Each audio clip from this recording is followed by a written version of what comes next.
Hello all, welcome back to yet another video और स्वागत करता हूं आप सभी का एक बार फिर से हमारे इस YouTube चैनल पे। और मैं हूं आपका होस्ट पीयूष चांद मिश्रा। नमस्कार, आदाब, सत हम डीबीएमएस के बारे में बात कर रहे हैं और आज है डीबीएमएस का एक और लेक्चर। अभी तक हमने उसके बेसिक्स के बारे में देखा था। अब आज से हम थोड़ा शुरू करेंगे, अपनी टेक्निकल फील्ड में घुसेंगे और हम वहां से देखेंगे कि किस तरीके से चीजें वर्क करती हैं। करेक्ट। तो आप सभी लोग तैयार हो जाएं अपने पेन और पेपर को लेकर के, और हम यहाँ से शुरुआत करते हैं अपने डेटा मॉडल। ठीक है, स्टार्ट।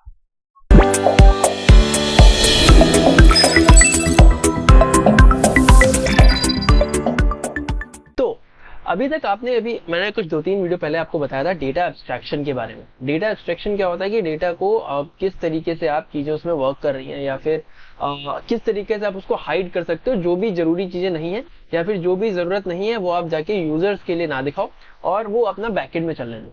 बट उस चीज को व्यू, वो मतलब उस स्ट्रक्चर को कंप्लीट करने के लिए जिसकी जरूरत होती है वही होता है डेटा मॉडल आपके पास।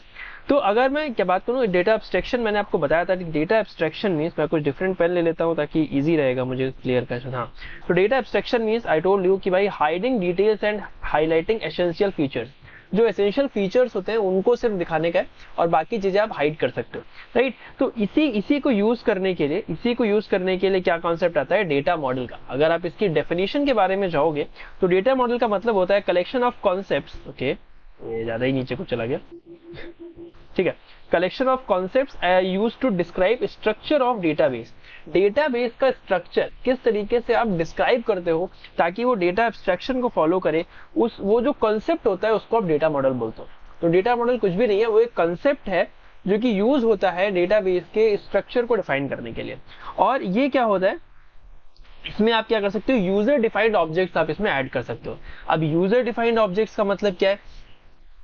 यूजर डिफाइंड ऑब्जेक्ट्स का मतलब आपके पास हो जाता है कि जो भी आप अगर अपने हिसाब से अगर कुछ चाहो तो वो भी आप इसमें यहाँ पे एडिशन डाल सकते हो।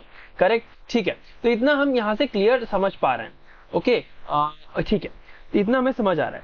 अब जो डेटा मॉडल्स हैं, ठीक है, डेटा मॉडल्स के कुछ टाइप बता दिए गए, यानी उनके कुछ कैटेगरीज बता दी गई बेस्ड ऑन द लेवल्स। अब इनकी कैटेगरीज किस प्रकार से, एक हाई लेवल डेटा मॉडल होता है, एक लो लेवल डेटा मॉडल होता है, एक रिप्रेजेंटेशनल डेटा मॉडल होता है, सॉरी एक रिप्रेजेंटेशनल लेवल होता है। तो 3 लेवल इसके बताए गए, हाई लेवल, लो लेवल और एक रिप्रेजेंटेशनल लेवल। ठीक है, इसको कैसे समझोगे? जो हाई लेवल होता है वो थोड़ा कंसेप्चुअल बेस होता है। ठीक है, इसमें क्या होता है कि आपके पास में थोड़ा सा कंसेप्ट वाली चीजें आएंगी। ठीक है, जिसमें जैसे एंटिटीज, अभी एंटिटीज एट्रीब्यूट्स के बारे में बात करेंगे। ठीक है, हाई लेवल में क्या होता है, आपका एंटिटी एट्रीब्यूट होता है। अगर मैं बात करूं आपको मोटा मोटा समझाऊं, एंटिटीज मतलब कि जैसे आप किसी एम्प्लॉय का डेटाबेस आपने बताया, तो एक एम्प्लॉय हो गया, वो आपका एंटिटी हो गया, और जो आपका एट्रीब्यूट हो गया वो उसकी प्रॉपर्टी हो गई।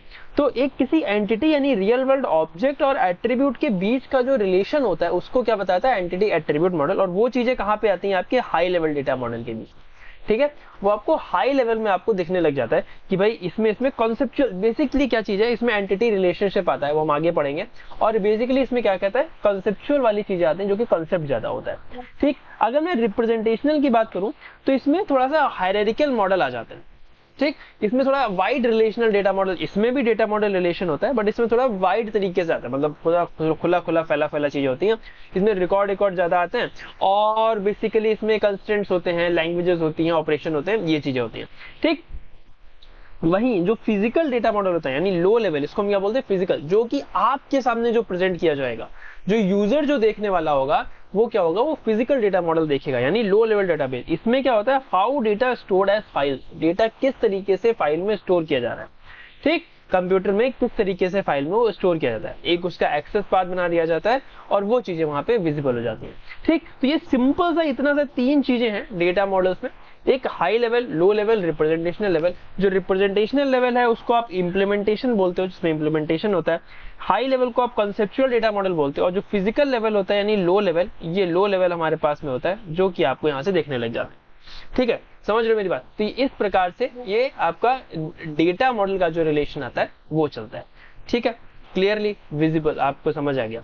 नाउ इसके अलावा जो हम आगे बात करेंगे वो हम बात करेंगे स्कीमास के बारे में, इंस्टेंसेस के बारे में और डेटाबेस स्टेट के बारे में। 3 कौन कौन से अलग अलग लेवल हैं हम वो भी बात करने वाले होंगे। ठीक है, 3 कौन कौन से अलग अलग लेवल है, इंटरनल स्कीमा, एक्सटर्नल स्कीमा, ये सब ये आगे बात करेंगे। आज का वीडियो इतना छोटा सा ही था, मिलते हैं अगले में, तब तक के लिए अपना ख्याल रखें, नमस्कार।